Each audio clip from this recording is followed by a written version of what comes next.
ભરૂચના હાંસોડ તાલુકાના ઇલાવ ગામે આદર્શ કેળવણી મંડળ સંચાલિત આરકે વકીલ હાઈસ્કૂલ આવેલી છે।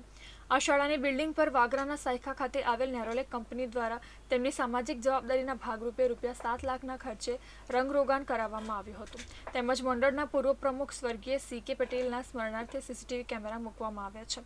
આ બંને પ્રકલ્પોનું આજરોજ ભરૂચ જિલ્લા ભાજપ પ્રમુખ પ્રકાશ મોદીના હસ્તે ઉદ્ઘાટન કરવામાં આવ્યું હતું।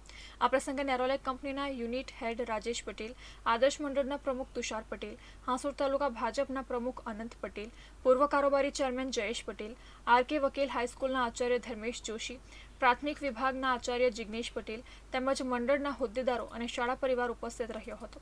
આ પ્રસંગે શાળાની વિદ્યાર્થીનીઓ દ્વારા સાંસ્કૃતિક કૃતિઓ રજૂ કરવામાં આવી હતી। મુખ્ય મહેમાન તરીકે ઉપસ્થિત ભરૂચ જિલ્લા ભાજપના પ્રમુખ પ્રકાશ મોદીએ શાળાની કામગીરીને બિરદાવી આ શિક્ષણ યજ્ઞ આગળ ધપાવવા માટે અપીલ કરી હતી।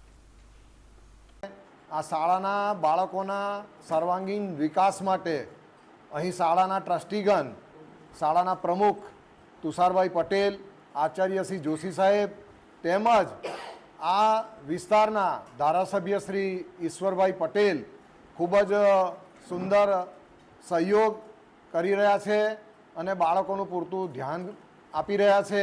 ખાસા કેટલા સમયથી આ 7 વર્ષ જેવા ટાઈમ પહેલાં આનું રંગરોગાન થયું હતું અને આજે નેરોલેક કંપનીના CSR એક્ટિવિટી ફંડ દ્વારા આ કંપનીને કલરકામ કરવામાં આવ્યું છે।